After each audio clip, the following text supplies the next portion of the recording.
of the countless billions of galaxies in the universe lies a medium-sized star, and one of its satellites, a green and insignificant planet, is now dead.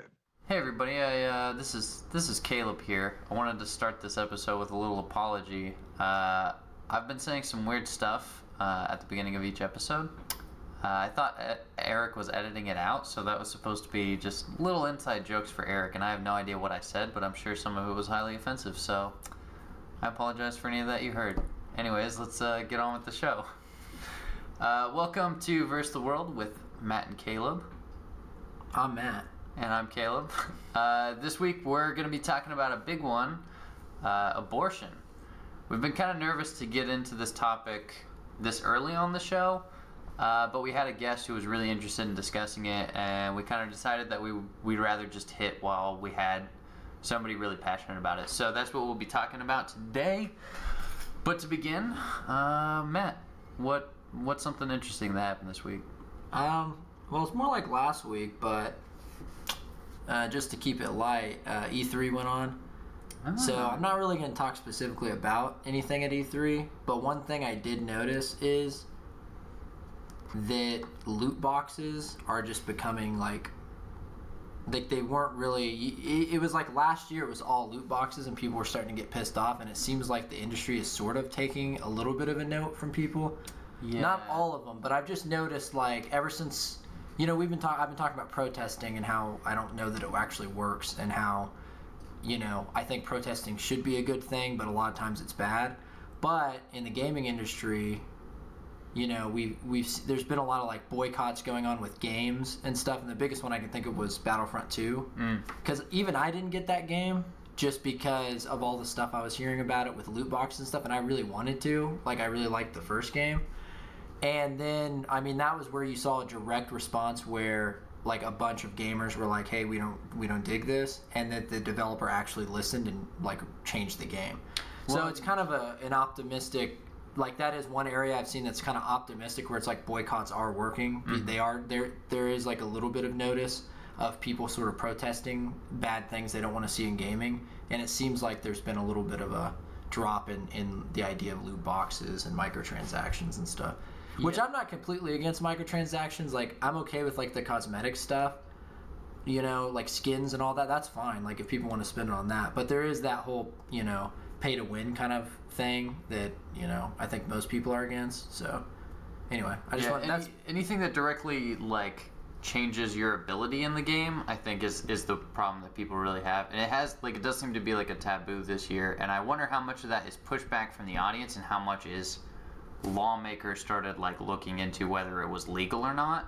It was considered illegal gambling or something somewhere. Where was it? Hawaii. Yeah, Hawaii was looking into actually changing the law to make it illegal, and I think that's why some of the companies, especially like EA, who's like notorious for really just not giving a crap what the audience is saying, took a big step back. I think that was more the legal than the audience. Yeah. But I do think you bring up a good point, because that's something with like the boycotts against like Star Wars and those kinds of things, is there's a real problem where sometimes, what do you call it? Businesses, I guess, this is not the word I'm looking for, but they'll start to antagonize their audience because they feel like maybe they can like squish their audience and their consumers down a little bit and just go with what they're selling. And it doesn't seem to work, because like the movie industry is kind of doing the same thing, where it keeps attacking fan bases for why a movie doesn't succeed, but you're not allowed to like attack the producers or the writer or the director and say like, hey, they did a bad job, that's why the movie sucks. But the studio is allowed to like attack the fan base and be like, our fans are sexist, racist, and misogynist, and that's why this movie didn't succeed. Hateful people prevent, and it's like, it's an interesting thing that's going on in both the video game and film industry right now, in kind of a way that hasn't been so noticeable before, where I think there's something really messed up when you start playing against your consumer base. Like when you start being antagonistic towards them, like you're gonna fail in some big way. Yeah, I think the whole thing, I mean, that was a while ago, the whole EA Battlefront thing, but EA is sort of just like everyone hates them, sort of. They're the sort of monopoly in gaming. Well, not a monopoly, but you know, they're the big name in gaming that people are like, you're just the opposite of what we want to see developers be. Well, I guess they're a publisher and developer, I don't know. But yeah, like, I don't know. I think because I'm always talking negatively about protests and stuff, and we're always talking about, like, well, sometimes it's just like we were talking about, I don't know if we talked about it on the podcast, but the girl who played Rose in Last Jedi had to, like, leave Twitter because of being harassed. That's not the best. That's not the good way to go about it. She's an actress playing a character. If you don't like Last Jedi or whatever, fine. If you didn't like the character, fine. But you don't have to harass someone like that. Or I just think people go about it the wrong. It's like, just don't watch the movie, just don't play the game. And it is. So I was thinking about that at E3. Like, that seems to be a big thing. Like, people speaking out about they don't like this. And then, like, with the Battlefront thing, it was like people just weren't going to buy it. And it's like, it put a dent in sales. And actually, their whole, I think Disney's, like, dropped on the market a little bit after that. So it's like, it's it's cool to see that there is, like, ways to impact things that don't have to go too far. And that's what we kind of were talking about people really underrate quiet protest. People protesting Battlefront 2 with their wallets did way more than any petitions or anybody, like, making rant videos. The rant videos kind of helped. The rant videos that were geared towards the viewer base. Like, guys, if you don't, like, look at, this is what's happening. I think it's shitty. If you think it's shitty, don't buy the game. And that's kind of what I did with Solo. That was part of the reason I didn't see it. Mostly, it was general disinterest with Star Wars. But I also was like, I'm just not going to on principle. Like, even if I could get myself interested, I want this franchise to fail the way that it's going, because I don't want it to go that way, and so I'm not going to support it in any way. And I think that's the correct way to do things, even in, like, social problems and political problems. That's the better way to go about it. I will say, with the whole the actress who played Rose, that whole thing, there's actually a counter argument to that, because the group that was accused of harassing her and took the credit for harassing her was a group of about 40 people on Facebook. Like, it was a small fan page. And they said it was, like, they marketed it as the whole fan base. Like, these terrible, like, thousands of angry white men were harassing her. And it also happened over 6 months after Last Jedi came out. And it actually looks like that may have, and I'm not saying it was, but there's a lot of people theorizing that was a marketing ploy, because she did that right as Solo was coming out. And it was supposed to take some of the heat off Solo and put some of the heat back on the fan base. Because that's when she dropped her Twitter account. I think that's always an issue of taking small groups and making it look like it's a big thing. My point there is it's just those 40 people. It's like, what are you doing? But, that's still really terrible behavior. But I think there's also terrible behavior on the side of the company of, like, demonizing their fan base and making it look like there's no valid criticism coming or anything, and kind of using that as a scapegoat is all I wanted to bring to that. But you got anything else? I think that's it if you want to. Okay, so something I just quickly want to touch on and discuss with you guys before the mics went hot. I was watching this video that leaked from Google recently. They made it in 2016, and it was for internal use only, and it's called the Selfish Ledger. It's this weird video on this theory of using individual user data to, like, compile a model of who you are, so that they can market stuff directly towards you, which is something that, like, I think everybody's aware of is going on in social media to some extent. But then it's also playing with the idea of, once it kind of has you there, any gaps in information that it has, it can then try and market things to you to fill the gaps in information, and then kind of nudge you in your decision making to support things that kind of go along with the company's ideals. And they even say within the video that it would initially be user driven, but that's not really the goal of the program. And the interesting thing that happened is, when this video leaked, a couple people were, like, kind of freaked out about it. They reached out to Google, and Google responded and basically said, well, this is something that no one was really supposed to see. This has nothing to do with our products. This is a thought experiment that's just supposed to get creative juices flowing, so people come up with innovative new ways to think about products. And I think that's true, but I think it is a little bit of like sidestepping the question, because it's kind of, if you really look at it, it's clear that Google does use immediate feedback of what you do to interact with you.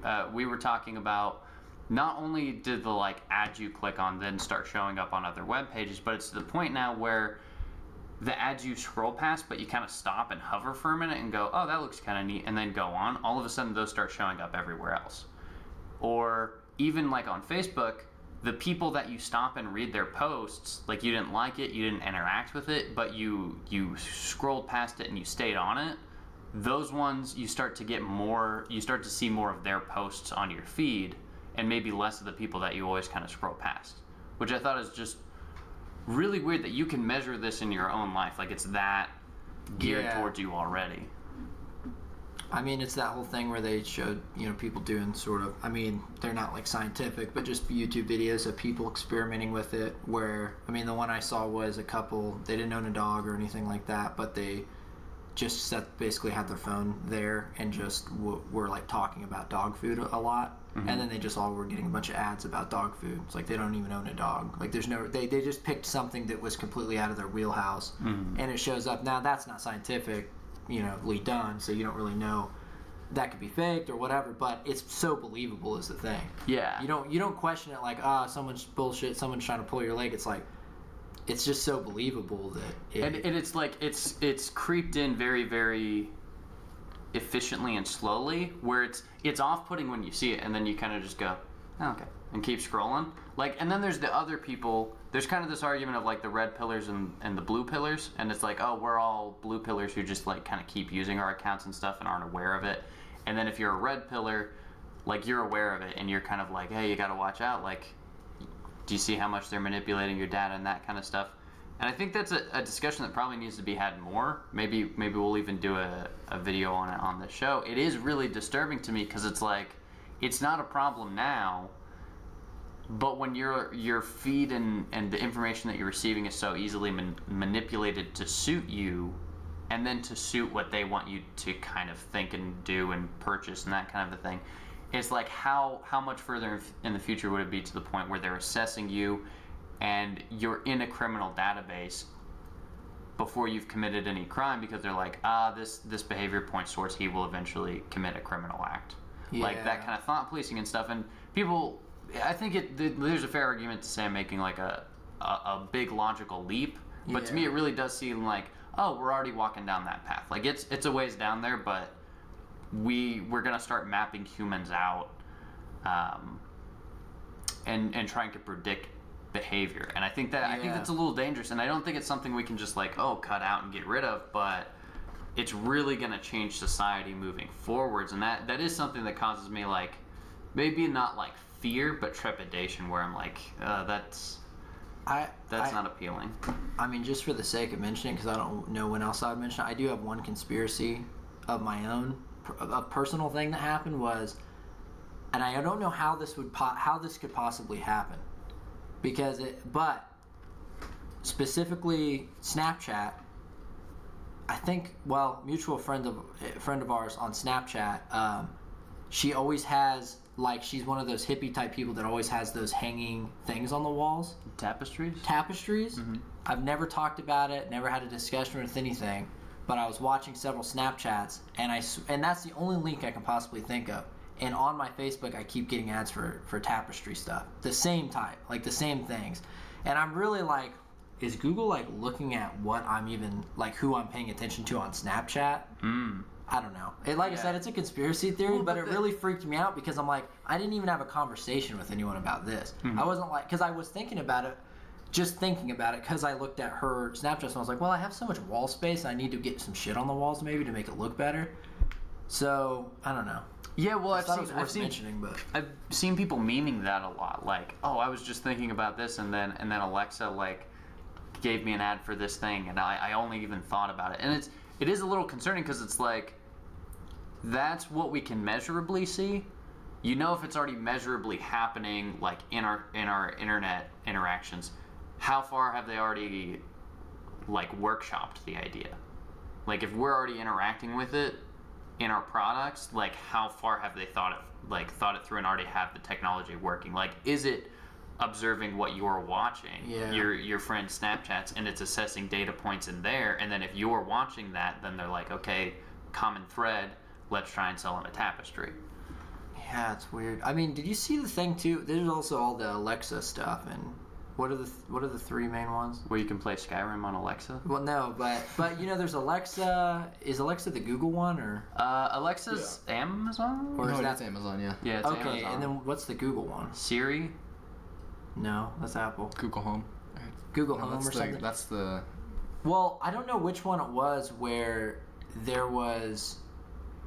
What was it that happened recently where there was people like just having a conversation, and it was listening in the background, and it did this really specific thing of like buying something or listening to the conversation. It was really weird. And then Google, I wish I could remember the exact story because it'd be easier to explain, but Google or whoever it was trying to explain like, oh, well, they just happened to hear this which sounded like that, and then this word sounded like that, and this word sounded like that, and it was like, it sounded really sketchy. I wish I could remember it. So, for instance, if it was like an Alexa, they would have said, "Oh, you said something that sounded like Alexa, so it started listening to you." Yeah, that's what they did. It's like it sounded like Alexa, and then it sounded like, I think what it was it recorded something, and so they're like, it sounded like you said Alexa, and they had like the transcript of the conversation, and there's really nothing that looked like it, and then it was like, and then it sounded like you said Alexa, record this, and then like. You know, like, it was basically taking information, it seemed like, and they tried to say, like, oh, the conversation they was having happened to sound like all these steps to, like, record and send Google the data and weird stuff. Well, and maybe this is just because, like, I grew up a little conspiracy-minded with my dad. We'd always kick around conspiracy theories, but, like, to me, somebody being shocked that their Alexa or whatever device they're using is recording their conversation, somebody being surprised is, like, baffling to me, because, like, basically, since OnStar showed up in cars, like, me and my dad have been like, oh, well, clearly it's recording at all times. And it's dumb to pin it on Alexa or something. Like, I've never gotten any of those devices, I guess you call them home AI. Anything that does that, anything where I can turn my lights off on my phone, anything like that, I feel like is ridiculously over the top and extravagant. I had a friend who had almost every single device, and then he was talking to me, he's like, yeah, me and my family, we're just we're thinking we're gonna get rid of everything in our house that doesn't serve a purpose, you know, really minimalize. And I was like, you have 3 different devices in your home that you talk to. You can't say that. Like, but conspiracy theorists say like your phone is always recording, and there's been data that like proves that your phone just randomly takes pictures at times, and like there's a digital world map being built of like every room and every house and all that stuff. I don't want to get into like the crazy conspiracies here, but you purchasing an AI that's supposed to listen to you. It's like you've went so many steps down that you now can't complain about it. And then eventually we'll get used to the fact that we can't complain about things being recorded in our home. It's this idea of like forced surveillance that we were so against in like the 80s that we now, it's been consumerized, so we embrace it almost happily. And it's like, we're slowly walking the road to like an Orwellian. And the thing with the conspiracies is like, it does seem, it always seems like, oh, it's so out there and crazy, whatever the new thing is. So it's that same thing. It's like, I don't understand why people would be surprised that you're being listened to by devices, considering it's like it used to be the people who put tape over their webcam, that was crazy conspiracy. And then and then now it's like, oh no, actually, like NSA watches you through that stuff, and they can, like, it's proof. Like, how many times is this sort of stuff that's actually like, at a certain point we should go, okay, it sounds conspiracy theory, but it's reasonable. Like, it's not unreasonable. You can call it a conspiracy if you want, but it's not unreasonable to say, at least. That's always the trouble with that, is like 10 years later, it's like, we'll hear they were listening, but then what's the next thing? It's like you're just as likely to not believe the person about the new information when all the past information has been proven. Like, and everyone always forgets, too. They always forget. It's like, oh, we called those people conspiracy nuts 10 years ago, but now that we know it's true, oh well, that's in the past, let's forget about it. It's like, well, the conspiracy theory, the most interesting conspiracy theory is the term conspiracy theory was actually made up by the CIA. Yeah, to make situations like this sound like you can easily throw them off. Oh, well, those are just conspiracy theories. It's like now anytime someone says something slightly crazy, oh, it's just a conspiracy theory. It's like this easy way to brush it off. That's the biggest conspiracy theory about Alex Jones, is that he's controlled opposition, because and it's actually true, because and I'm not, Alex Jones is, like, I agree that he's nuts and all this stuff or whatever. I actually the thing is, he's right about a lot of stuff, and he's kind of like, he gets into these opinions where he starts saying, like, intergalactic demons and stuff, and you're like, okay, dude. But when he actually has documentation, and there's so much stuff in the past, like the NSA watching us on cameras, that he points out. But the thing is, when he goes that extra mile crazy, that's the theory of the thing. It's like, say all this stuff that's true, like really happening conspiracy theories, but then say some really crazy shit, so everyone just takes it all as crazy shit. Yeah. I wonder if that's why this is just me speculating. I wonder if that's why flat earthers became so popular recently. Like, it got... People, I think, have always been... Like, there's always been a group of flat earthers. Like, there's always been people who believe that the world is still flat. But it's become this, like, mainstream, like, conspiracy nuttos. Look at all of them. They're thinking the Earth's flat and shit. Like, God, nutter butter.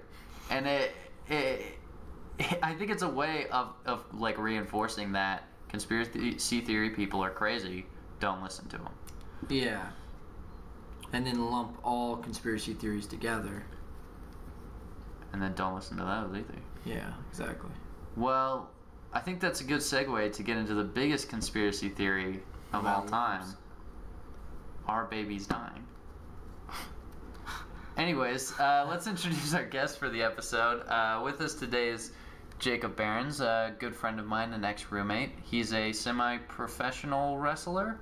Correct, yes. And, well, why don't you just introduce yourself and tell us about yourself? Alright, I'm Jacob. I'm 21. Kind of sick, so bear with me. But, yeah, I do wrestle across the Americas.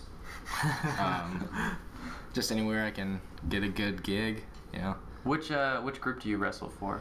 The one I mainly wrestle for is a group in Salina called XWE, but I go to Texas, Oklahoma, North Carolina, Nebraska, anywhere I can find a gig. You know, different promotions all around. Where could people find you at if they wanted to check that out? I do post my matches on YouTube, and so does my company XWE, so they're all on YouTube. Just type in XWE Entertainment and you'll find it. Do you have a page for I do have like a Facebook fan page. My wrestling name is Jamie Orion, so that'll just take you right to it.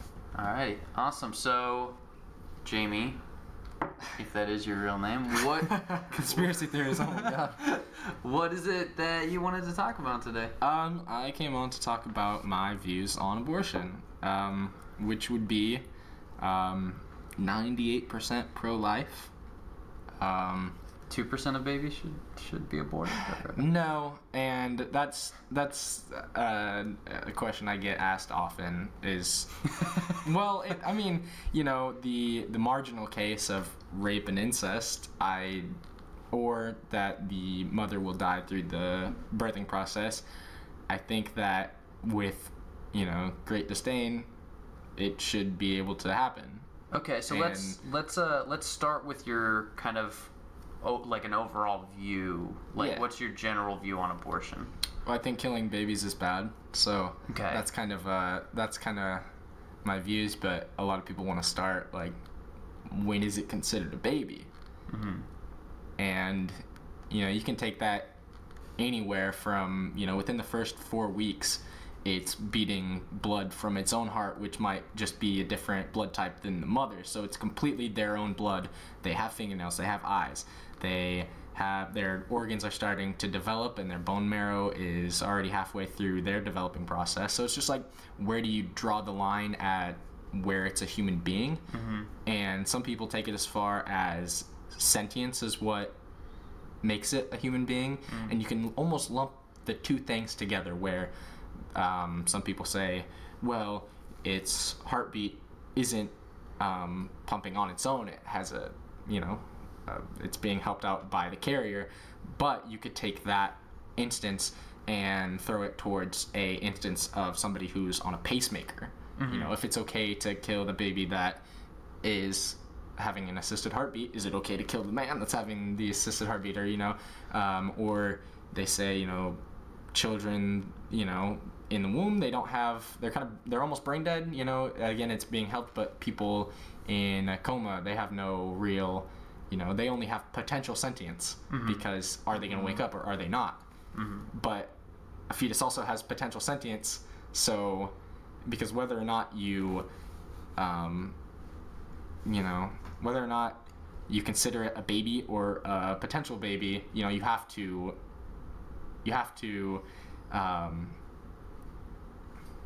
what am I trying to get at? You have to at least acknowledge that that life is potential life.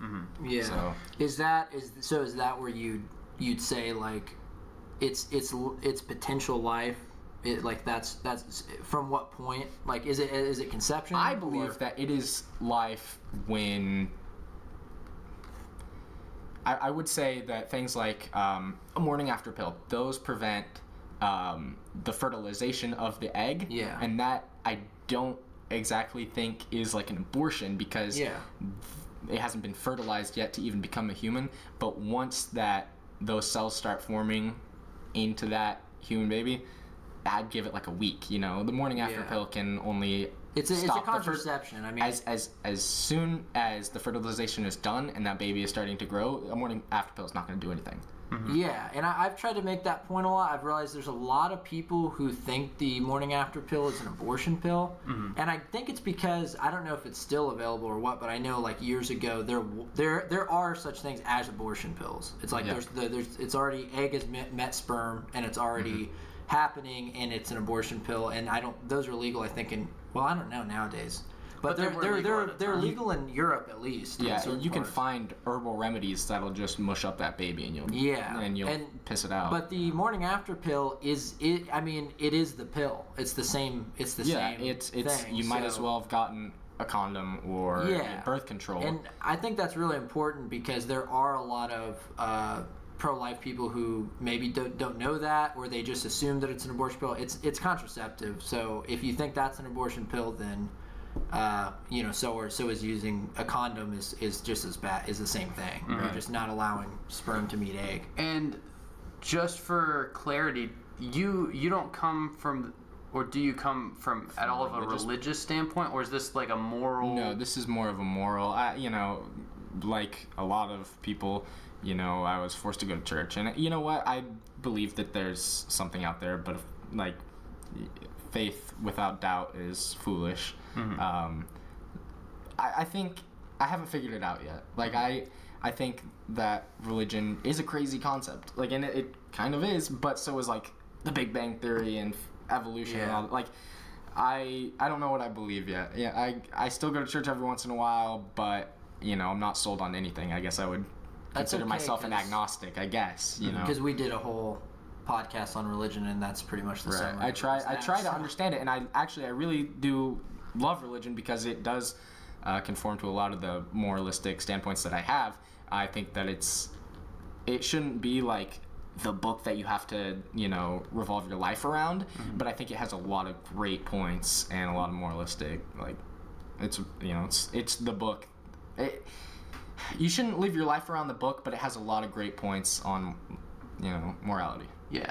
So then, bringing this back to abortion, what is it that motivates your stance on the position? Just a general sense of morality that you feel exactly. Wrong? And another thing I hate, because there is that marginal case where the baby's gonna kill the carrier, and neither of them are gonna make it out, or the mother needs chemo, and it's gonna kill the baby, And even if you want to go into the religious side, Catholic doctrine has always said that is completely okay. But where I get kind of heated about it is just kind of a lot of women who are like, well, it's my body, I want to decide when and where and how. You had the choice before. you know. A couple of goons who didn't get condoms and got pregnant, and they're just like, well, I don't want this baby because it's not, you know, convenient to me right now. I think that's ridiculous. I think that's almost an inhuman desire to kill a baby because it's not convenient to you. Yeah. So I wanna kind of cycle through all of this because you're making a lot of really important points. I kind of want to, if we can, work through this step by step. I think on the moral issue, I think for all of us, we generally see it as an issue of every human has a right to live and has certain inalienable rights. And for us, the moral problem is you have a right to kind of do whatever you want as long as it doesn't infringe on another person's rights. Right. And the problem with abortion is that you are infringing on, at the very least, a potential human being's rights. Right. And so in doing that, are you committing a moral crime? You're acting your will out upon another human being. Is that pretty universal between the three of us, that's how we approach it? Yeah, I think so. Okay. And so then for you, do you feel like the importance then is we're relying too much on abortion when if we were handling this issue better, we'd be focusing more on contraceptive and responsibility? Yeah, which sucks because like going to like Planned Parenthood, it's hard to like support the organization Planned Parenthood because they give out 300,000 abortions a year, and that's actually backed by Planned Parenthood. They give that statistic out, and they've never denied it. You know, I support their, you know, they give out contraceptives at a lower price and stuff like that, and they help out these people, but at the same time, over the last 10 years, they've done millions of abortions. So it kind of sucks in that regard. That's a tough issue because there's always people like, you know, it's like why you don't want any tax money going to things like that. It's like I would like to donate money for people to get contraceptives and get condoms and to get you know, counseling or whatever. But people get pissed off. It's like, well, why wouldn't you do that? Because Planned Parenthood does that. It's like because you're pretending like that money's going to go to those things and not abortion. And it's like it's all of it. So it's like, you know, unless you had some specific way. But and I think the counter argument to that is often that the percentage of how much goes to abortion and how much goes to everything else. I think abortion makes up something around like 13% or something of their total what they do. But it is still an issue of both in am I going to support Planned Parenthood and is it enforced upon me through like insurance and those kinds of things as like a business owner or whatever. If you have a moral code, I don't think you should be required to participate in anything that you disagree with, like morally. And that is the problem, like you're saying with supporting Planned Parenthood, is that you as an individual could feel a certain level of guilt. And why people can't really wrap their minds around that and can't understand that on that side of the aisle, that even if I don't know what exactly is being done with my dollar, I know that there's potential that I'm aiding in the loss of life, and that's something I'm morally against. I don't want to support them, but I am in support of contraceptives. And for me, I don't know how you guys feel about this, it's a informative thing. It's like there's a system of problems going on here that ends in a discussion, I think, of women's rights versus the child's rights. That's kind of where the argument tends to revolve around nowadays. But going all the way back, it's like, well, if we had contraceptive down and responsibility down, the abortion issue would be a smaller abortion, or a smaller issue overall.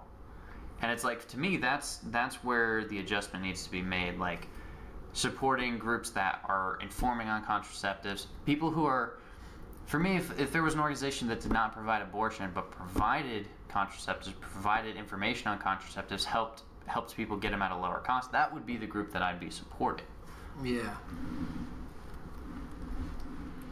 And I think, and the thing with that too is, even if you were, there's nothing wrong with abortion and Planned Parenthood does all good, but and someone was like, well, yeah, but I believe that's murder and that's bad. Why would you want that person? Like, I wouldn't want that person to donate if they thought it was bad. I wouldn't be like, hey, well, you should donate anyway. You should be on my moral standards, not yours. It's like, I wouldn't want someone to donate money or not, or just have it taken out of taxes on something they wouldn't want. I mean, that's immoral in itself, I think. Yeah, you're forcing someone to do something immoral or that they think is immoral. Yeah, the issue of, I don't know how they word it exactly, but forcing businesses to provide within the insurance of their employees access to contraceptives and abortion, those kinds of things. That's a serious issue because it's like it's enforced. Like you're being coerced into doing this regardless of your moral values as a person and as a business owner. That's super problematic to me, and I don't see how that's okay. Like that's okay because it solves our problem. It's like, okay, shouldn't we be looking for a situation where we don't have to twist the arm of people who are not okay with some of these things just because we are? Like and I'm arguing from the stance of somebody who's for abortion, like someone who's pro-choice. Like I don't understand that kind of. You need to meet me here, and just be okay with what I'm okay with, and then we're gonna solve the problem. It's like if you take pro-life and you take pro-choice, and they both have the things that they're against, and the problems, you have to go down to like the lowest level of, okay, where do we agree? Yeah. And let's see how much of the problem we can solve there, so that neither of us has to compromise our moral views. You can't play a game where two people have different rule sets. Mm-hmm. It's like then you can't play the game. Mm-hmm. So you got to get to a point where you're playing by the same rules. Right. And I wanted to get back on the like businesses who like provide contraceptives and stuff like that, because it's hard. I can't exactly remember what business it was that opted out recently. They were like, we're not going to give it was like a fast food, like it was just a Hobby Lobby was the first one that was a big issue. And I can't remember what else just happened. It was another company, but like, yeah, to like the Hobby Lobby thing, their business and stock like plummeted because a lot of people were like,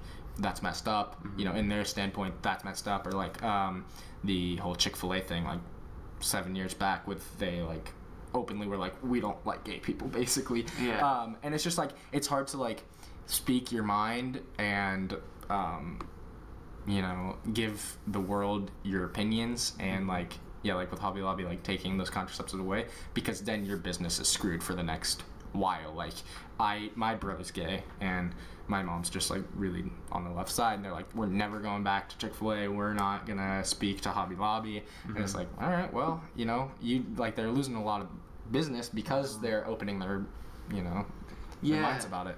It is an issue. I don't even consider like, and it's not even really a moral thing to me when it comes to businesses. It's just, it's so simple to me. It's like, okay, if I'm a business, I'm making a deal with you, what I'm going to pay you and what you're going to get. Don't work there if you don't like what benefits I'm giving you, and you don't like the wage I want to give you, or whatever. And if you work at Hobby Lobby, you shouldn't expect abortion money from them. Yeah, well, and I don't think you as an employee have the right to expect that in any business. Like, I mean, that's like saying you have a right to dental working anywhere, like, or you have a right to $15 an hour working at McDonald's. It's like, I'm okay with you protesting for these things, that you want these things. What I'm against is that you think you have the right to it. Yeah. That's kind of where that silent protest thing, that's where I draw the line, is like, you don't have the right. I'm happy to listen to you protest for what you want. I'm not okay with you demanding this as if it's owed to you. So maybe this is backtracking too far, but on the abortion issue, where do you consider, like in your own views, where do you consider like it's now a life or potential life, and we can't abort after this point? Some people are like, as soon as like the egg's done fertilizing, and now I hate when people say, you know, oh, I'm just aborting a cluster of cells, because we're all a cluster of cells, you know, in some aspect.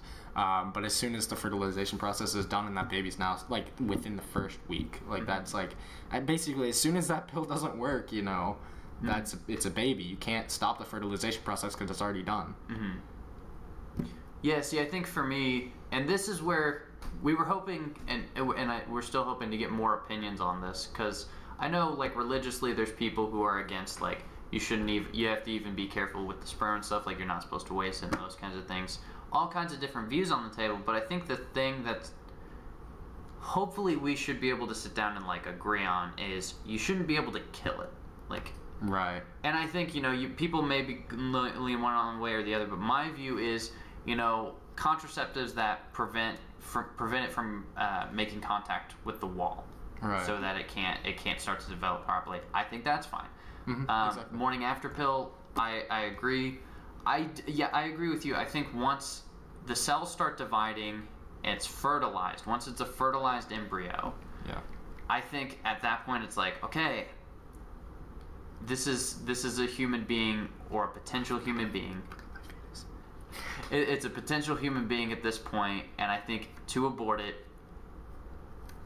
is to use your rights to affect someone else's rights, and I think that's wrong. And we're gonna have to get into it. I don't know if Matt, if you want to give your view on. Well, just to go off, like I wouldn't say like I know now that it's fertilized, it's human life. Mm-hmm. I don't know how you can know exactly philosophically there, but we do know that before it's fertilized, it's not life yet. Mm-hmm. That's what we do know, right? It's not a potential human being before the sperm meets egg. Mm-hmm. So we know that. After that, I don't know. It could be right then. I don't know. So the thing for me is, if you don't know, is it okay for you to make a gamble there? Because speaking from a perspective of like I'm saying I don't know, it's like you're saying that it could be, but you don't know where the line is. Mm-hmm. So then it's okay, and we'll put an arbitrary line somewhere. Mm-hmm. No matter what that line is, it's not like it's some scientific line or some God told us exactly where it was. Like we don't know. And so for if you don't know, then you're at least potentially killing someone, mm-hmm. and that's immoral either way. So yeah, I'm kind of on the same page there. It's like after that point, it's potential murder at least, mm-hmm. And a lot of people, like when it happens, and they try the morning after, but they keep like seeing results. In a lot of cases, there's like a miscarriage that comes next because they're still trying to take more pills. They're trying to there's a lot of purposeful miscarriages, and I think mm-hmm. that's just as because they're like, well, it's only been a week, so I'm just gonna drink the baby away. Yeah. I think that's messed up. Yeah, I think that's because you didn't really use any abortion pills or go to a doctor about it. You just kind of said, I'll do it myself. Yeah, and I think for me because I've been thinking about this a lot this week, is that's almost like another step once we get law in place. Like, I agree that that's morally wrong. I don't necessarily know where to draw the line legally with that, because right. I don't think we can for me, I don't think we can equate miscarriage with abortion, because we really need to support people who are dealing with miscarriages. It's really common, and that's not on. Right. And I don't get to what you said. That's very common with women, especially first time. Yeah, my mom had a miscarriage, but it was it was nothing. It was not her fault. She didn't go out party hard and get messed up. She accidentally rolled over and miscarriage. Yeah, and those things happen, and we have to be careful not to demonize miscarriage along with abortion. But I do agree with you. If you're willfully like taking that life into your own hands, you're doing a morally terrible thing. Like, I'll stand firm on it morally. I don't know how we legally regulate that as much. I think there's no way to do that. Just to play advocate, just to see how it play out, I'm kind of interesting. If a miscarriage isn't equated to abortion, mm-hmm. But it is still a human life that's dying, mm-hmm. Then there is such a thing as manslaughter or like accidental manslaughter. You're not intentionally trying to kill someone. Mm-hmm. So would it end up, if it's a life and you accidentally, for maybe you drank and you weren't supposed to or something, it's under your care. You can get charged with fetal homicide. Yeah, well, that's what I'm wondering. Is then would you go like if somebody killed a woman, who was carrying a baby, they're charged twice. Right. One for just the homicide of the person, but also fetal homicide. So, if you're willing to go, well, it's not a baby, but then charge him for, killing that. Where's that line? Yeah, and so I guess that's where it comes down to the court system and motive. Because the one thing I don't think we can do is hold someone responsible if they have a miscarriage. Like, I don't, because I see the argument that you're making. It's like, that's what I would be a little worried about, is saying like, oh, it's involuntary manslaughter. It's like, well, she might not have been healthy and not known she was pregnant. It's really tricky defining that, but it's like, you didn't even know a life existed.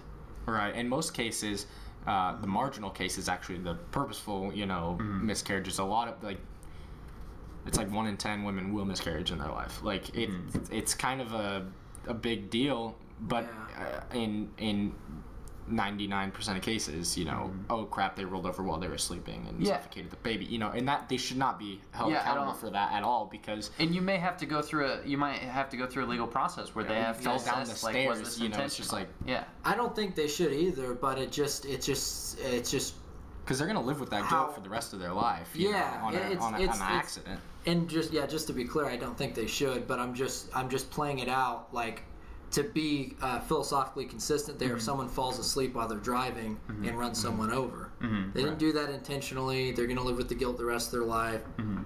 They still can get charged with involuntary manslaughter. And so if you fall, if it's the same thing, something happens, you roll over in your sleep or something. And I'd say philosophically, you're aware of the level of responsibility operating a motor vehicle. So if you fall asleep at the wheel, you were aware that was a potential outcome beforehand. I guess I'm arguing, you can miscarry without even knowing you're pregnant. Yeah, definitely. I think that you don't even know that you're in a situation, and there was no way you could have known. I think philosophically you couldn't have known that you infringed on that life. And even if you did think it was a lot, you knew you were pregnant, unless you forcefully did it or whatever, in whatever capacity you purposely did it, I think, like you said, it could be a health issue. It's not something where you're getting in an irresponsible situation. So now if you're drinking and then someone can prove that you knew you were pregnant, then I'd say okay, should be held responsible, And that's where I think we're trying to make a argument about morals, but then also okay, how do we change this legally? How can we change the system to make it better? And I think when it comes to philosophically, it's that's where the responsibility doesn't lie on what law we write. Once we've got the law in place, that's kind of on the judge and the legal system to assess that. I don't think we should. There's not much that we could do. We could do about that. The legal system is, crazy. I didn't support Hillary, and I don't support Trump really. I think it was lesser of two evils. I think Trump isn't doing the worst he could be doing. What are you saying? But Hillary's stance on abortion was you should be able to do it up to 32 weeks. It would be naturally coming out, and you could just stick scissors in the back of the head, open the scissors, suck the brains out, skull gets crushed, and pull it out. Complete 9 months. I think that's ludicrous. I think that's so ridiculous, because then you get into that concept that a premature baby that comes out, it's that's not a life. Most babies after 24 weeks will live. That's premature, and that's whole almost 2 months. It's that partial birth abortion thing is really fucked up, because it's sort of I've heard different people say this, Ben Shapiro says it, but I just think it's funny. He's is the vagina just some magical, it magically grants personhood on the way out?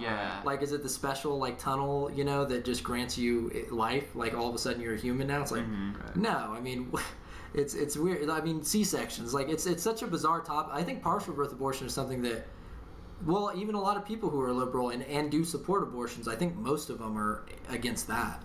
So I think that's really gets really bizarre there. For me, I guess maybe I'm not even touching on late term abortion arguments, because to me it's maybe we need to for the sake of discussion, but for me it's that's, to me, just rings out insanity. If there's a heartbeat, there's brain activity, and you're still arguing whether it's a life or not, you might be a bad person. You might have compromised morals. And the measurement for me, in a way, is if you have a miscarriage 3 weeks in and you wanted that baby, you consider it you lost a baby. Consider it you lost a life. And people deal with that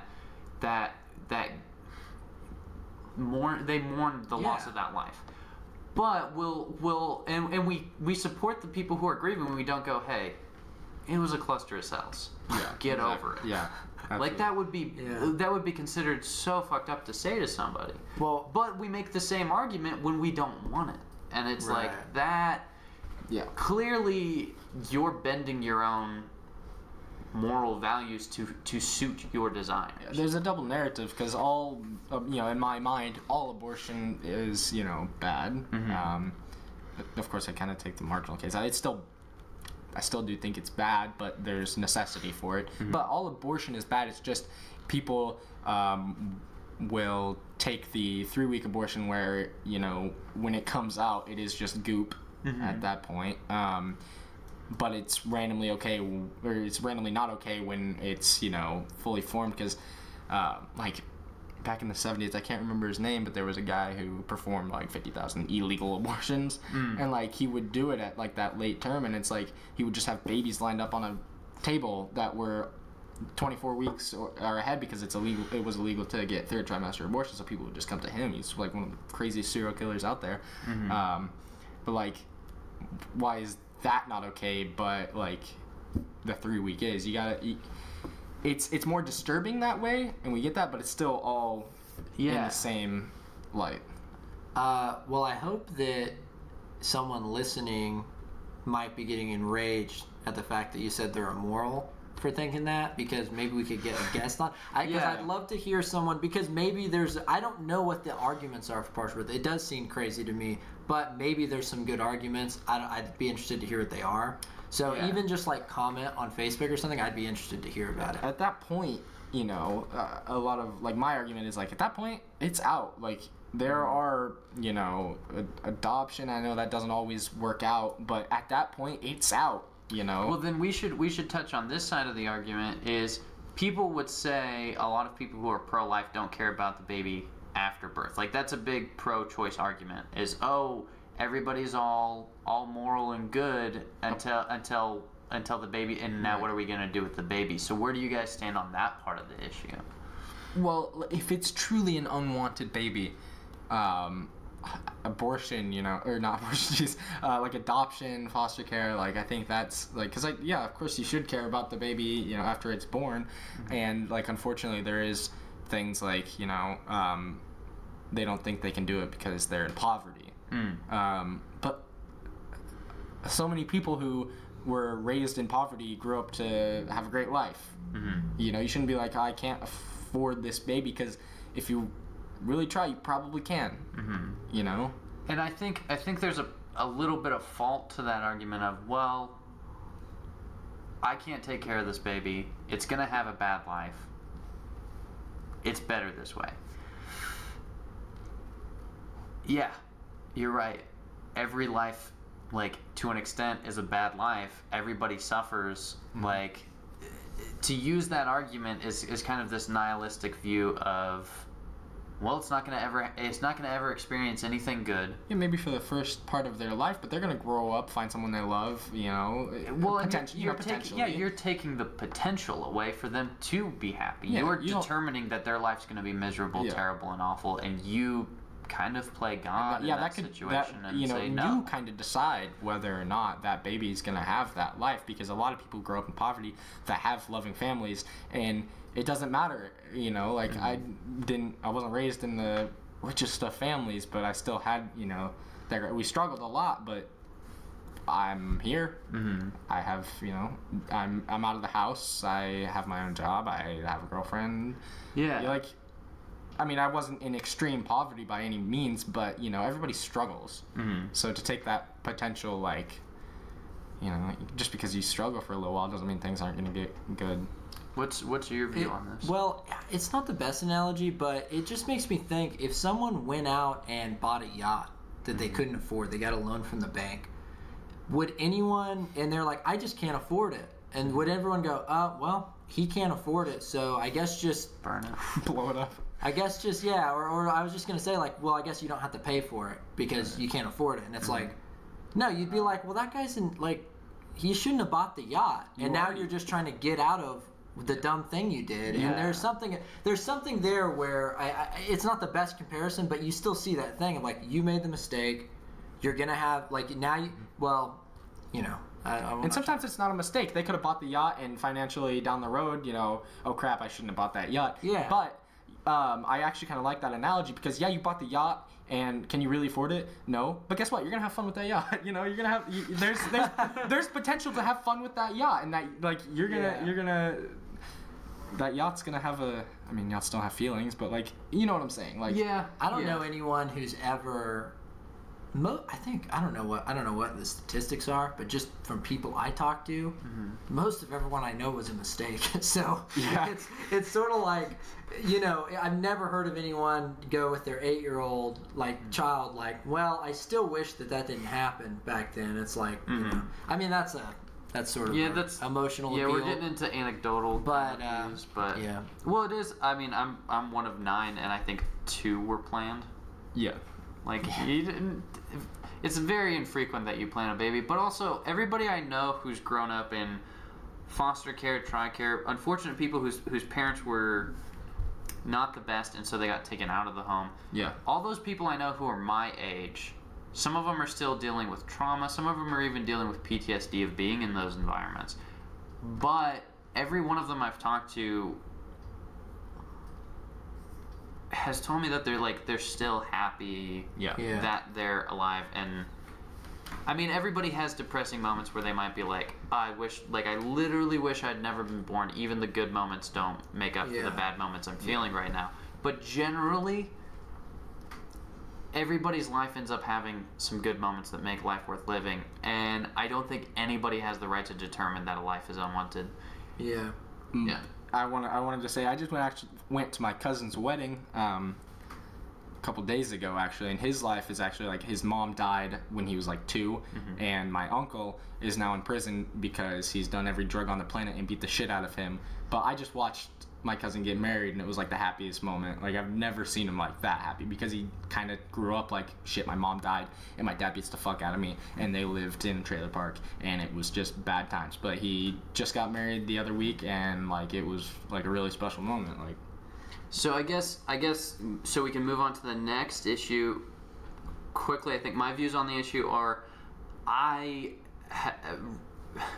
if anybody ever used the argument that I don't want to let women have abortions, but what are we going to do with the children afterwards? Like, I'll put money into orphanages. I'll put money into funding better private groups that like deal with placement of children and those kinds of things.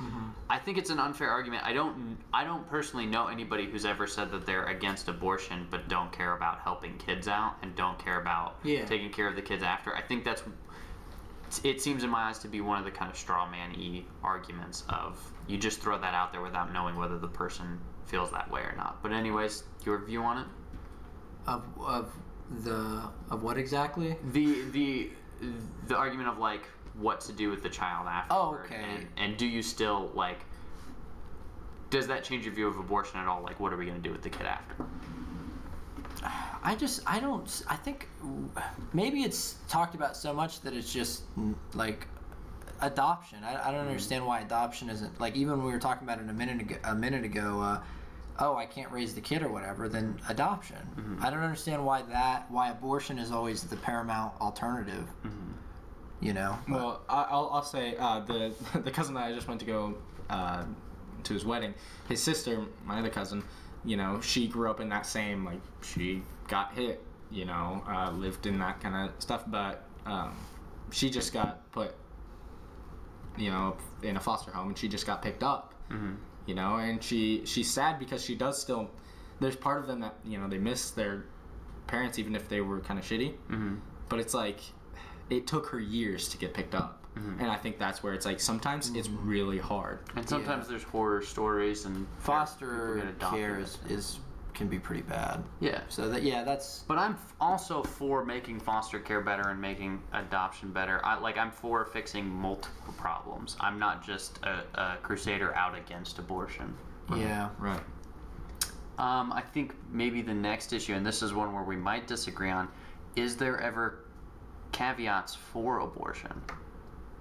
Are you talking about like the rape, incest? Yeah, like are there situations where you think like maybe abortion, like it should be legalized in this specific situation? I think I already kind of brought it up. I think, rape and incest, even though like I mean, rape and incest kind of go together because usually the incest is because of rape, but and things where like the kid's gonna kill the carrier and like neither of them are gonna make it out. Like you kind of. It's almost essential, and in rape it's not essential, and a lot of people say, well, it's just violence on top of violence, and I get that, but there are so many 13, 14 year olds that got raped and their parents were like, we can't get you an abortion, and it kind of ruins them. You're already going to be fucked up because of you got raped. You're not going to fully recover from that in most cases, but to put a child, like, it's hard because it's almost because like she didn't choose that, she didn't choose to get raped, and it will ruin her life, but then people will say, well, this unwanted baby will ruin my life, but you had the choice. I think that's where the moral standpoint is on that, where they didn't have any choice in the matter, they got raped.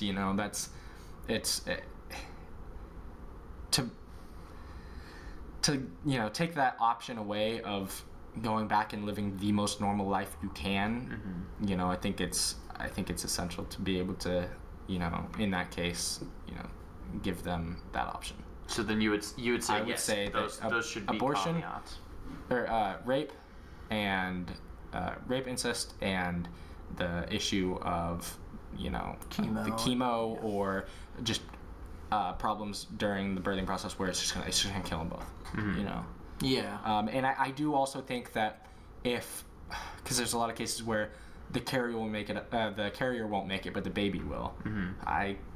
It sucks, but I think that that's also a choice that you should be able to make if you're gonna die. Of course it would, you want to give life to the world, but if you're gonna die in the process, I think that one's tricky, because the baby's gonna make it out, why kill the baby? But that's. So you're talking about a situation where only birthing the baby will, like an extreme C-section that will just kill the carrier, like those kind of like. But you're talking about a situation where, if she aborted the child, she would be okay. Okay. Yeah, I see what you're saying. I think the issue with like chemo and those things, like that's something that I didn't really think about. Kind of preparing for this podcast, I was like, it's been a while since I've like even heard people debate abortion, and that was one where I was like, oh, that's not an issue I think about that much, but I don't know, that one's still a little fuzzy for me. Like I don't know, but I think I would lean towards you're either both dead or one of you lives. It's not an easy choice to make. No one wants to be in those situations, but I don't see that necessarily as a moral to say like you're either both gonna die or you can live. It's like, okay, like that's that's the best like logical option, So that's tough. With the rape thing, I don't see how you can be philosophically consistent and say that. I mean, because do you still consider it murder if it's the rape situation is the question? And it's almost like a mercy kill, honestly, just because, like, it's such a, she's gonna be able, like, if she were to be able to have the baby completely successful, but it's just, it almost gets into just such a, I don't know, man. It's just tough because like you didn't choose this. You didn't get the opportunity to have any choice in the matter. So it's such a marginal case because all of these, the chemo, the rape, the incest, they make up 2% of all abortions. It's such a small, tiny, marginal, exceptional case that. But it is so frequently used as the case for abortion. Yeah, they use when it's 2%. Yes, and they'd like to say, well, all are bad or none are bad, and I do think that all are bad, but legally we have to have some kind of I would say that like yes, all abortions are bad, but these exceptions, I think they're not gonna be happy that they did it, but it wasn't their choice. So that's where I stand. I see it as if we go by, after conception, assuming that it's murder after that, then it's murder. So it's weird. In me, it's weird to go like, this is a case where murder's okay. It's like, I don't know. It's like murder's either wrong or whatever. It's like, it's just another wrong, and it does suck because it's a terrible situation for someone to be raped, and that's awful, and they can't ask for that. But if I don't know, because then you get to a point of like, if something bad happens to someone, then it's okay to do this other bad thing. Like, and where do you draw the line there? Like, is that can mean there's exceptions to other crimes if it's okay, and that gets into a whole moral issue. Like, I don't think Aladdin's immoral for stealing that bread at the beginning of the movie. People make that argument about you're poor and you're stealing, but is stealing still wrong? It's like, I think it is still wrong. Yes, but there's exceptions to everything. Like we were talking about the miscarriage where a guy fell asleep at the wheel and we were almost going to give him a pass. Like there's deep thoughts and exceptions to almost everything. Yeah. And so the law needs to be complicated, and the law is complicated. I guess my argument generally is that the law needs to be changed because the law currently is very wrong in this situation, I would say. But I'm not pushing for a hard stance on all or nothing kind of. And I see what you're saying, because if we go philosophically, we are making a logical break. And it's murder to kill after a certain point. But in this case, it's okay. So I see that, and it's something that I struggle with. But I think I lean towards what Jacob is saying, because it's almost a mercy kill. Because like I don't like that. That's a terrible wording. But you have to understand that when they get chemo and they kill the baby, it's. There's not really another word besides it was kind of, there's mercy in this world. I think it makes sense in that situation. To be clear, on the chemo, I think we all agree. Yeah, I mean, like I said, I'm still fuzzy, but on that one, it's not as, I mean, it's like you can kind of see the logical step there. So I'll make a distinction on what I know and what I'm struggling with. What I know is in chemo, yes, complications of birth, yes, because for me, what it is. Your rights can't infringe on the other person's right so your right to live can't infringe on, your inalienable rights can't infringe on their inalienable rights. You shouldn't use your rights to take their life. But in this like chemo situation or birth complications, you're not using your rights to infringe on their rights. You both have a right to live, but only one of you can't. Yeah. And I think that's where it becomes, it's now your choice. Like, I think legally there's nothing, we can't enforce you to make either of those decisions. That's on you, because this is kind of a balanced situation where if you're the kind of person who you value that life higher than your life and you want that life to live and you're willing to bite the bullet for that, that's right. If you're put in this situation and you say, well, I'll either let the child live and the child has a potential life and I die, or there's complications, I could in the future have a healthy child, I'll let this child die for the potential life that could come from it. Like, that's where it reaches this like balancing point where I don't think we can put a boundary on that, like a strict rule to that. And then on the issues that I'm blurry on is the rape and incest issue, but for me it's the issue isn't can we kill a baby or not. The issue is, can we force this person to carry this child to term? Now, if medical innovation advances to a point where the child can be carried outside of the womb, I don't think we can give you the right to an abortion. We can give you the right to an extraction. And incest is a problem because it's like there's also genetic issues there. But in the rape situation, like, that would be the solution. You can either, if you can get the morning after pill, you have a responsibility to get it. If you don't do that and you conceive, and we have the technology, the baby can exist outside of the womb. Let's do that.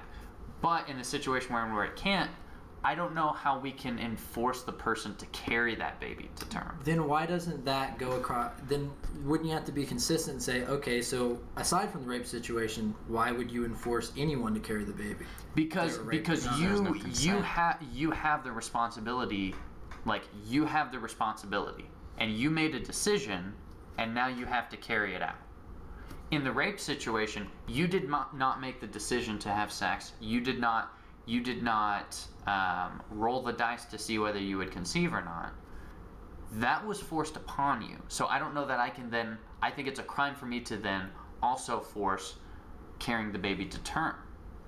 And that, it is where I'm sticky. It is sticky there because I still don't think it's right to kill the baby, but I don't think the first thing in order for that baby to live is me to enforce that you carry the baby to term when this choice was taken away from you, and so now I'm going to take another choice away from you. I don't see how anyone has the legal right to do that. It is kind of a, you would say this was a lesser of two evil situations, but I don't know that there's a lesser. I don't see it as you enforcing anyone to do anything. If she's pregnant, then she's pregnant already. You're just saying whether or not, because I don't think you're saying, you know, it's an enforcement of that. You're just stopping her from doing something else. As far, like, I'm looking at it the opposite way, I guess. But, well, I guess the real issue too, here's what I come down to, is you were talking about your precedent for the whole thing was, and this is where I am on the abortion thing, is right to life. Is it human? We decided, okay, at conception, sometime after that, it's human. It has a right to life. So, in the situation of the rape, you're infringing on that baby's right to life. Yes. Yeah. So that's where I see the issue is, like, that's the problem. That's immoral to say, to infringe on that person's right to life. Mm-hmm. I get where he's coming from. It's just but I do want to say I agree with you on that. Yeah, absolutely. Yeah, it's just a lesser of two, like, where, because there's morals on both sides where we're both talking morally, but it's just like, you know, of course yours would be the less because that it does suck to put violence upon violence, the violent rape and then the violent, you know, it is a violent act, but it's just, it's so hard to, you know, rape is such a fucked up violent, you know, thing, and then they're gonna have to live with, you know, they're gonna have to go through with it, raise, you know, they might put it up for adoption, but it's just like, it's kind of messed up to make them, hey, you got raped, now it's your responsibility.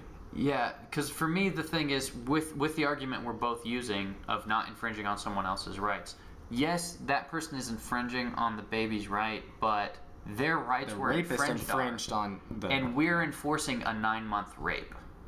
That's the way I see it, because they've experienced this trauma and now they're dealing with 9 months of and if trauma. They're okay going through it, though, I think, you know, obviously that's... Yeah, but hold on, let me finish this point, is they're still suffering, and I am now forcing them to continue to have their rights violated for 9 months.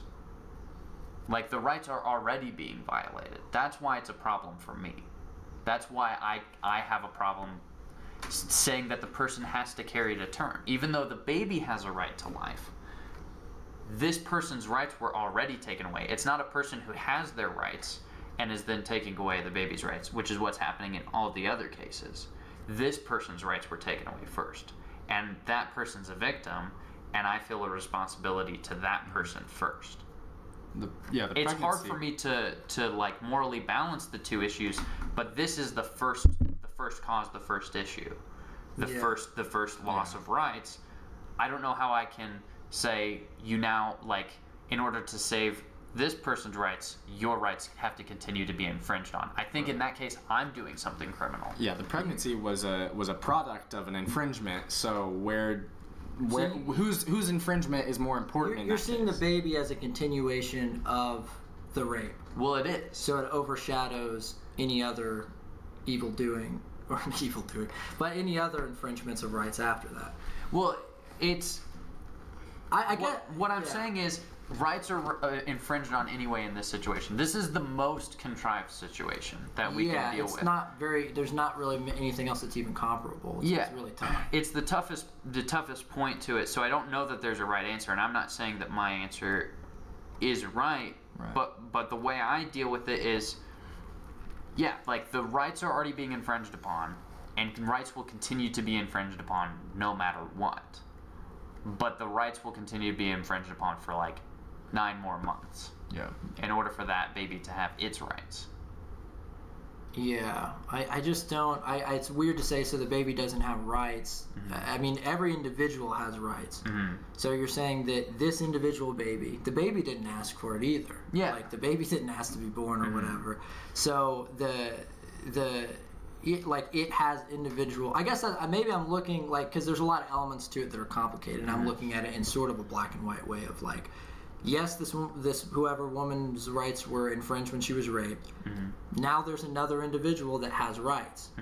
So I didn't think it was okay when the woman's rights got infringed. I don't think it's okay if the baby's rights get infringed. I'm trying to stop the infringing of rights here, and one of those is the right to life.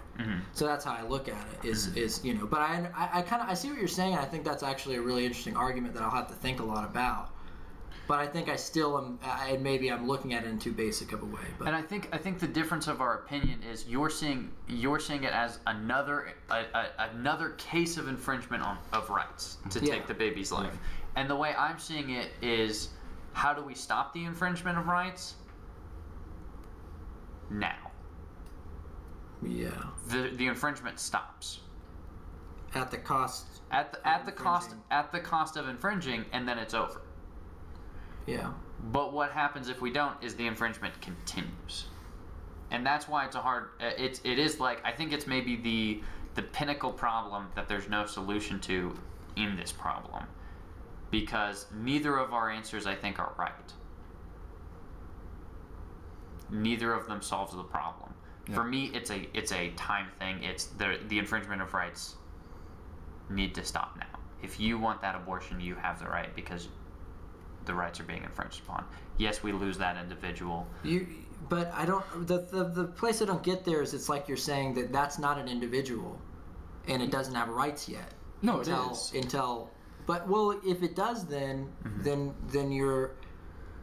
Well, yeah. I mean, I see what you're saying. Yeah, we're doing this tricky balancing act. I want you to know that, like, exactly. We're both juggling. It's not. And I'm not trying to. I don't want to pose you in a bad thing, because it's easy to. Both sides are bad, and both sides could even be seen as moral or immoral. So it's difficult. But yeah, I guess that's the point there of saying, like, okay, you were infringed, and this baby is the perpetual infringement. I just see the rape as the infringement. This is a consequence of that. And that now here's something that you were raped, and that's awful, and hopefully this person's prosecuted because they infringed on your rights. But then to turn and go, but like, now you can stop infringing on rights by not infringing on this baby's rights. You're saying that this woman's rights mean more, or this person's value is more than this person's value. I wouldn't say that it is, but one infringement came first, basically. And why should she have to live with the consequences of a criminal? And it's not that the baby does have rights, but she didn't have the choice in the matter to, like, it's just a little messed up to get raped and then say, hey, this is your burden. Like, this is now yours now. Like, it's fucked up to get raped, and it's all of that comes from the rapist, though, not me. Like, now, because I don't want you to murder a child, I'm somehow infringing your rights now too. It's like, no, the rapist did that, and it sucks just like being raped, and you can't stop the rape either. But yeah, I don't know. I think we said all we can say without really mulling it over more. The last point that I'd like to make about it is, to me, that is similar to the situation of the mom who needs chemo, but the baby's gonna die. It is kind of like, you can't the rapist doesn't lose their life if she carries the baby through. That's the difference in those two scenarios. But this commonality for me is, is upholding the life that's there first.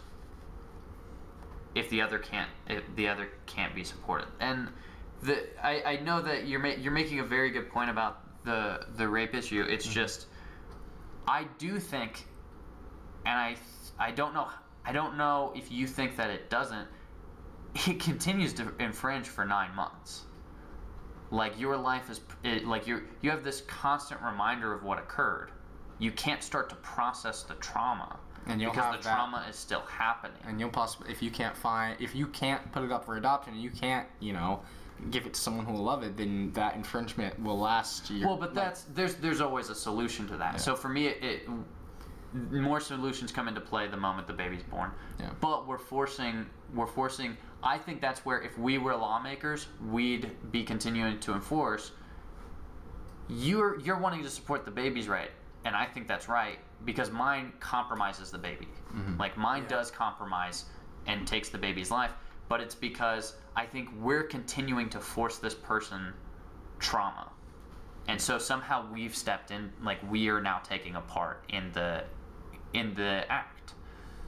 Yeah, I see that. I'm just seeing it as, you're saying this person's suffering or consequences for something bad that happened to them is enough to say that it's okay to end the life of this child. Like, how she feels isn't, or how whatever's suffering is happening there. It's no longer where's the infringement? What's the infringement? The rape was the infringement. She has no free will in this situation. That's where I see the infringement. I agree with your assessment of my view. Like, yeah, I'm trying to get the infringement to stop, is how I see it. Like, I see it as continued infringement. You have no choice in any of this, and you didn't have any choice to be pregnant, to get pregnant, but we're forcing a choice on you of carry this child to term. I don't think there's a way to reconcile that where we're not doing something wrong. Yeah. Even if you look at that as wrong for saying that they do that, do you think her suffering for 9 months is it seems like more wrong or worse than stopping the life, a full life of a child? I think they're equally wrong, but allowing her the abortion ends the suffering. Yeah. Whereas making her carry it to term continues the suffering. It's a constant reminder. It is at the cost of life. On the moral level, would you suffer, like horribly suffer, have PTSD or terrible things for 9 months to save someone's life?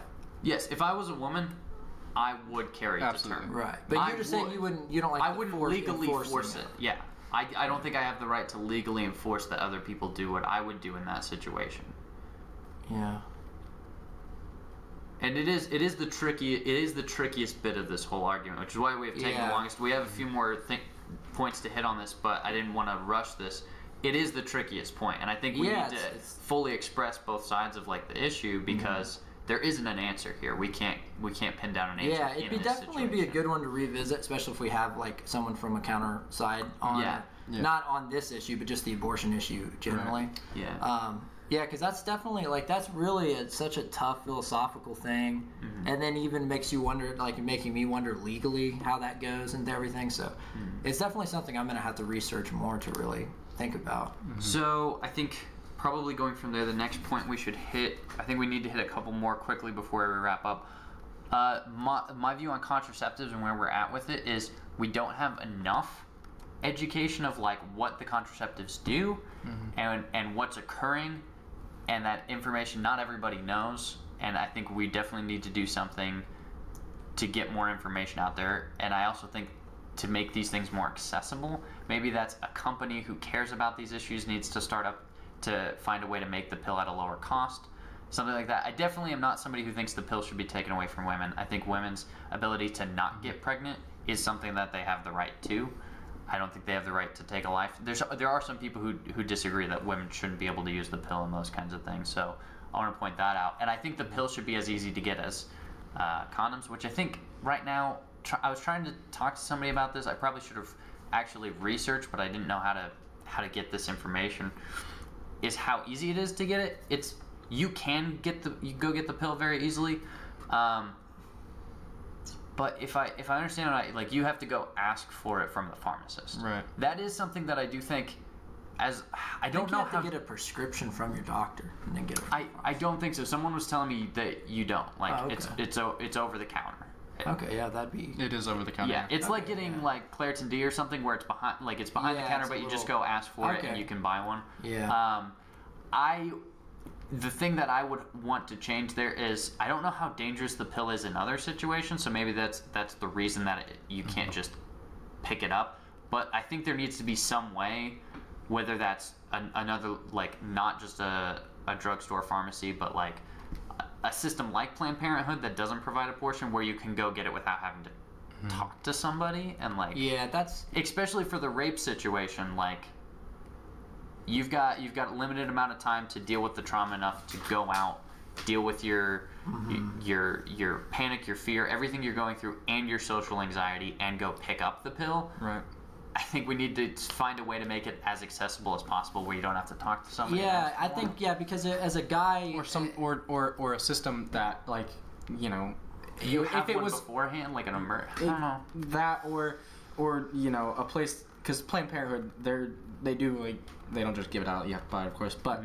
Nobody's going to judge you in that place. But if you go to the Dillon's pharmacy and you're like, hey, scratching your head for condoms or contraceptives, a lot of people just won't do it because they don't want to deal with that like embarrassment almost. Yeah. Because you used to have to, if you were getting condoms as a guy, you would have to do that. Yeah. Now, even now, it's a little awkward if you're trying to get condoms and you kind of like, you go late at night when there's not very many people in the store, you go through self-checkout, like, it's pretty easy, like, and it's still kind of awkward, but you look like a drug dealer. So because of the condom issue, like, I do have a lot of empathy there. We need to make it as easy as possible because it's I really stressful. wish we could, and that's why I really think it's important for,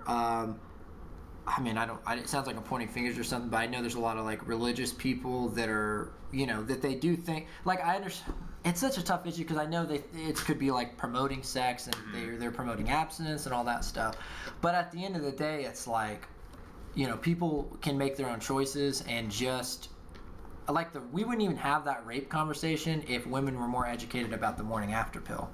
I mean, because if they had and to have it easily accessible. If every girl had them in their medicine cabinet and you could just grab them, I think that'd be That is hard because the morning after pill is $50 a pill.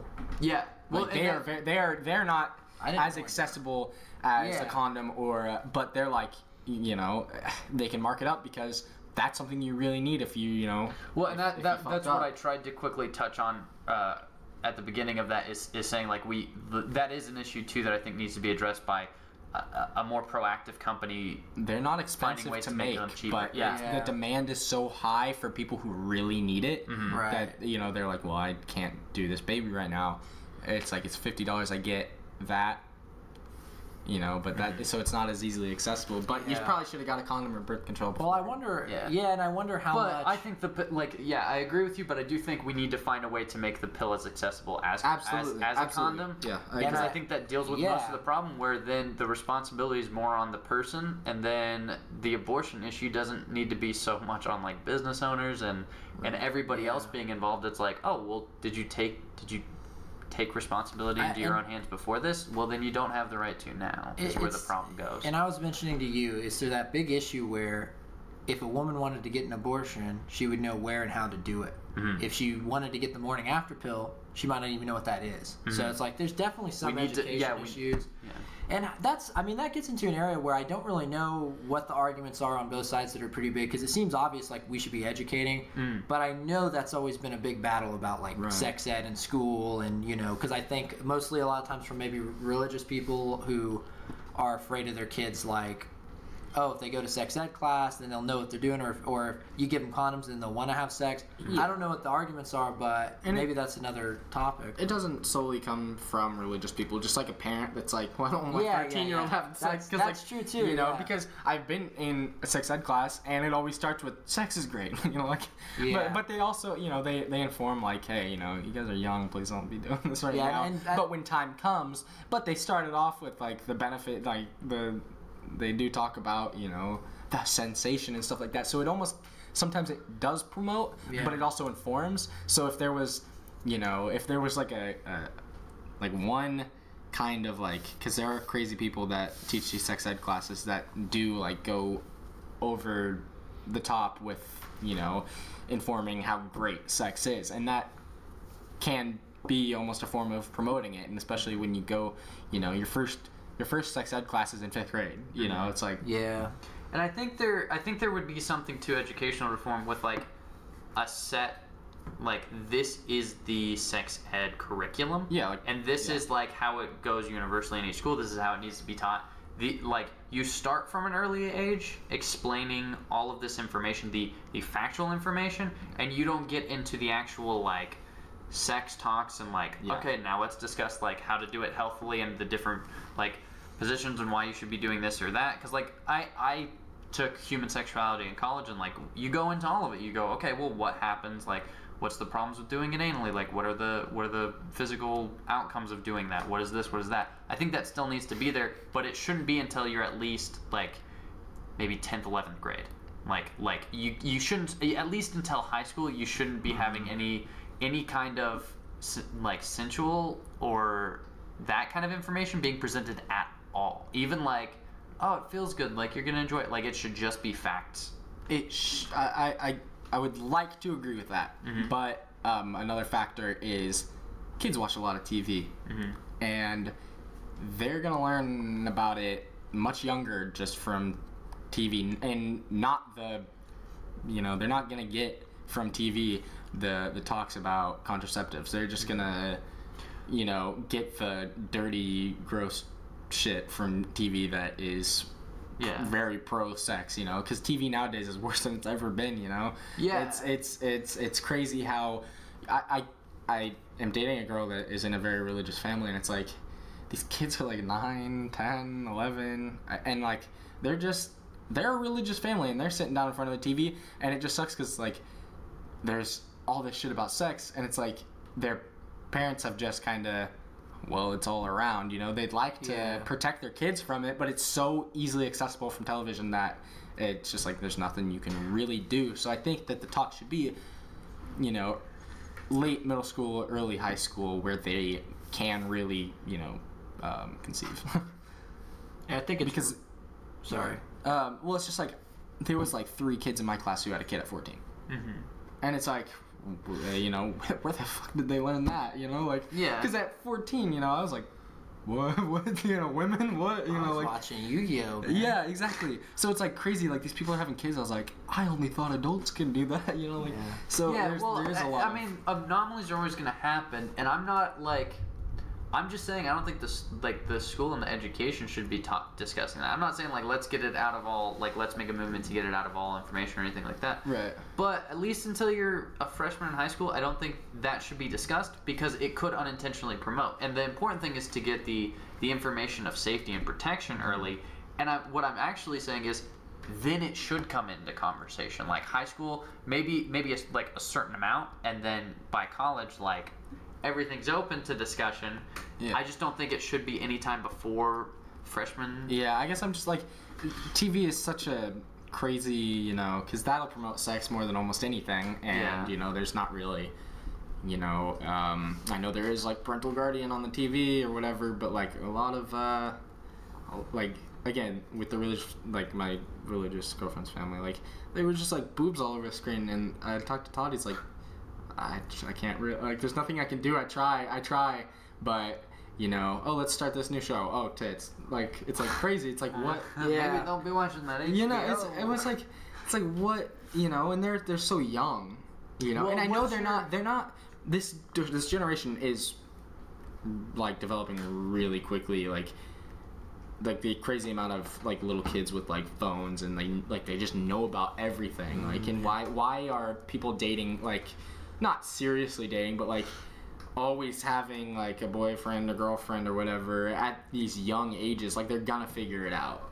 is kind of so what your point, like, do you feel like that affects the issue of when it should be taught? Or I do, because like, and what's your proposal of that? I would really, because I didn't have sex until I was out of high school, or, you know, Yeah.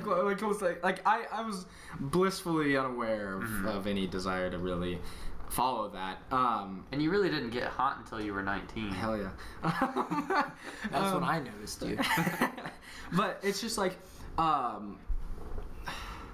you know, so many kids are having sex. Like, just because it's all around, like, it's promoted through social media, through, you know, it's just like, it's just everywhere. And I think in my perfect world, yeah, you know, you would teach it at that, you know, late of a time, but the fact is half the people in those classes, if they were a sophomore, probably more than half have had sex already.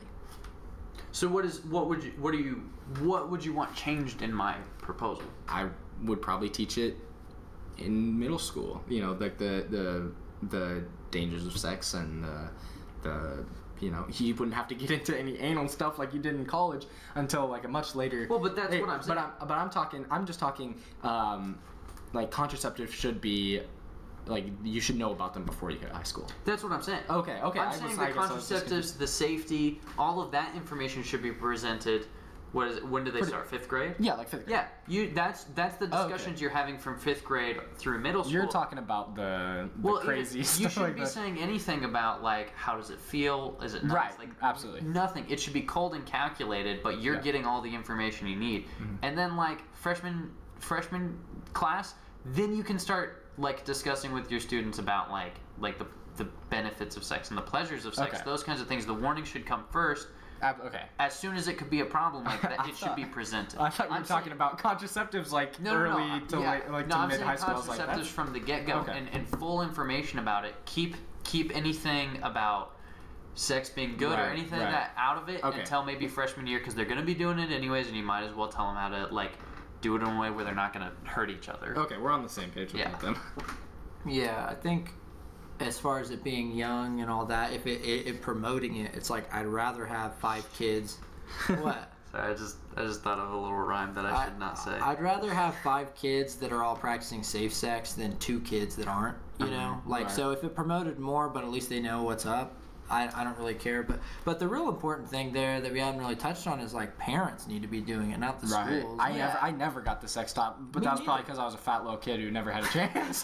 You know, but like, I didn't get that. And I don't know what to do about that. There's so many single mother households too. Well, because maybe it's that thing for guys at least, where maybe both parents it's easier or something. I don't know. I don't think there's an excuse. I think parents should be responsible and talk to their kids. Yeah, and I think we should promote parents being responsible and having the discussion with their kids. I think that's something we can't control. I don't think we can regulate that. I think education we can enforce things, and so I always look at it at where can we get involved. But I agree with you.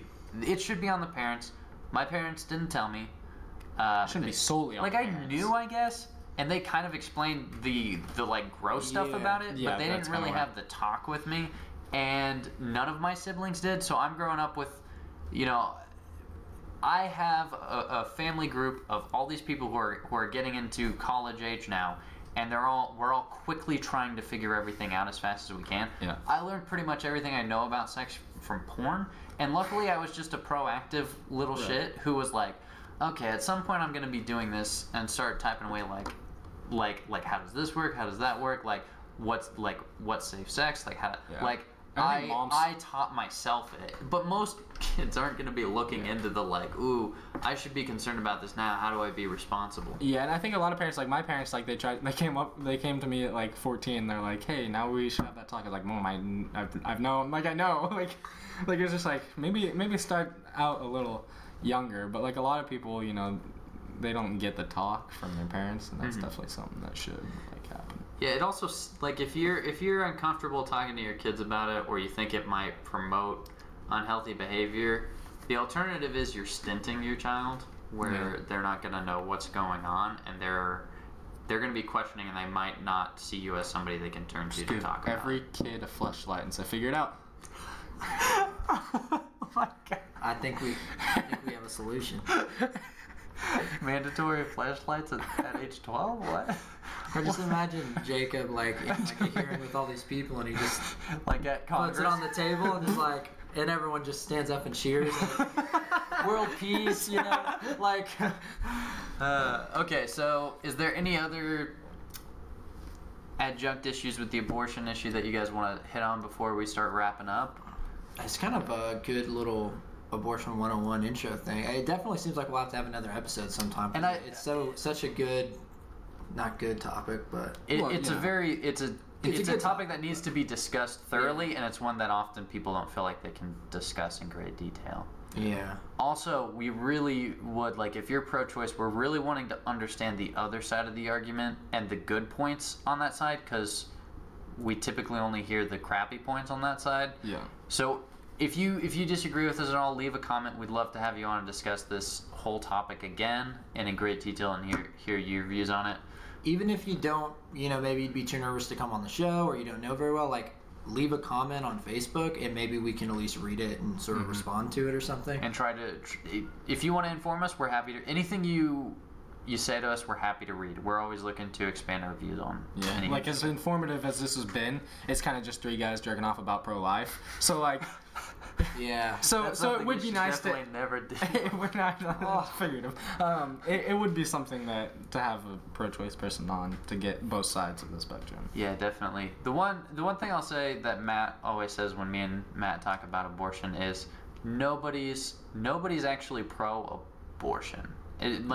Most of the people you're going to talk to are pro-choice or pro-life, and you really need to look at the other side respectfully. If you're pro-life, you need to look at pro-choicers and not see them as just terrible, like, child murderers. That's terrible to do. If you're a pro-choicer looking at a pro-lifer, do not see them as somebody who doesn't care about women. Those are not the issues that are occurring. You should look to understand if you see them as an enemy, understand it. Yeah, like it. Not just like I'm gonna beat the shit out of that guy. Yeah. The only people that I don't think I can like understand or be like, no, I still respect you. Like, I'd have to sit down and go, like, you need to explain this if you want some respect. Are the people who are like doing protests and chanting like hoes need abortion, and people who are like handing out buttons that say abortion yes. I got an abortion today. Yeah, those kinds of things. It sounds like bad satire. Those things are actually happening, like very, very small, very.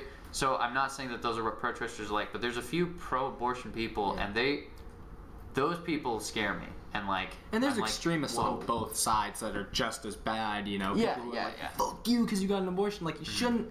Do I disagree with the decision? Yes, but I'm not gonna go club a person over, them getting an abortion. I would like to talk to them, or try, like, you should always be seeking out answers and not just screaming at one side or the other. Well, yeah. One quick, more little adjunct. Somebody who listens to the show and was discussing this issue with me, but didn't want to.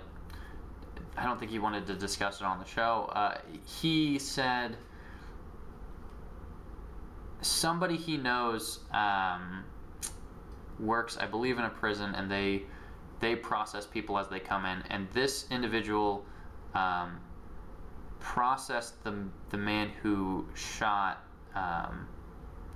Tiller in church. Oh, yeah. And she processed that man, and the man was like very angry when he was processing her because he saw himself as like a hero and was like, hey, do you know who I am? Do you think I deserve to be in here? And she just flat out told him, yes, like, I don't care who you killed, you're a killer.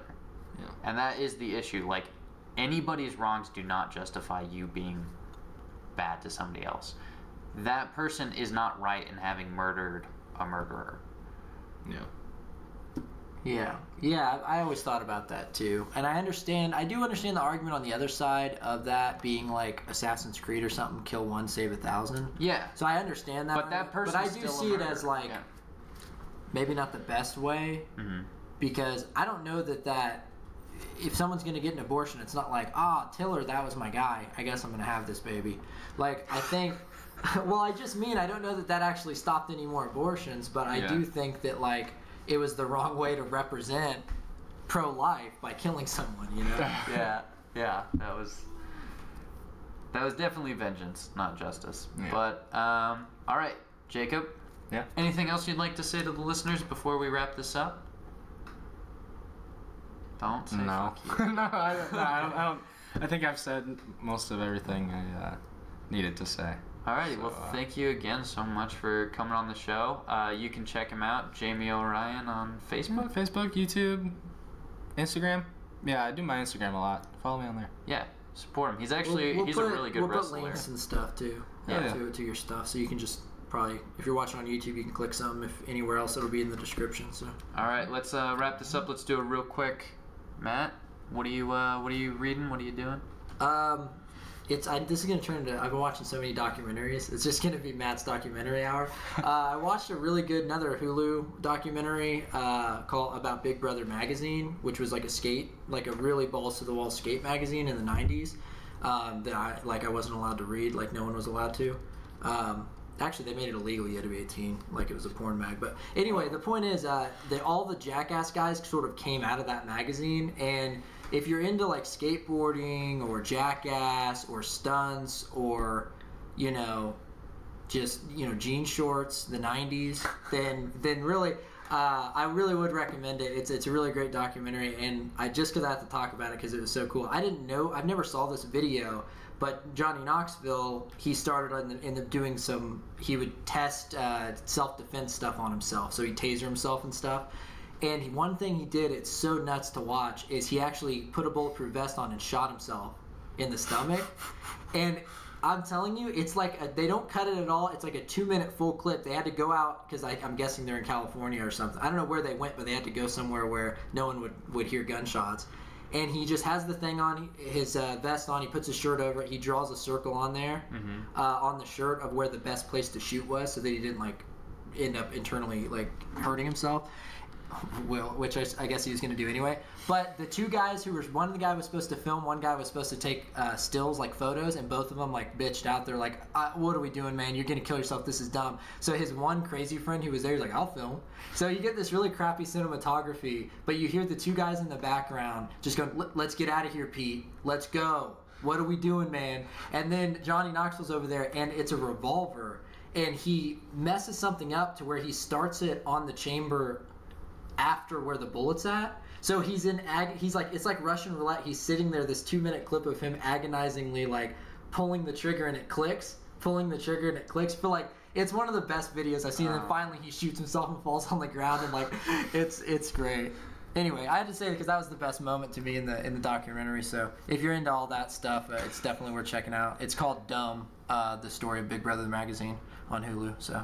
All right. Anything else you wanna run down? No, I think that's it. Okay. I actually watched a really good docu on Netflix. It's about George Harrison. I think it's called "Living in the Material World." One of his famous songs. It's a 3.5-hour documentary, a 2-parter. I'm out. It was really, really, really good because I like to study religion and spirituality and all the different religions. And he was a guy who really got into Hare Krishna, really got into Eastern philosophy and all those things. Meditated daily up until the day he died. From I think his 30s or something. But watching his whole experience with the Beatles and then watching him be a guy seeking out spirituality and he just seems like a really nice guy, just a really wonderful guy. And watching his life story play out and learning all this stuff and seeing rare footage was really super cool and interesting. As far as reading, still reading Paradise Lost. After that reading, I think that crazy Graham Norton book I'll probably give a try. That's pretty much it. So thanks again, Jacob, for coming on the show. Thanks, listeners. Leave a comment if you want us to hit any other topics, or if you want to discuss something with us on the show, or if you have anything to point out about abortion. Thanks again. We'll see you next week. Bye.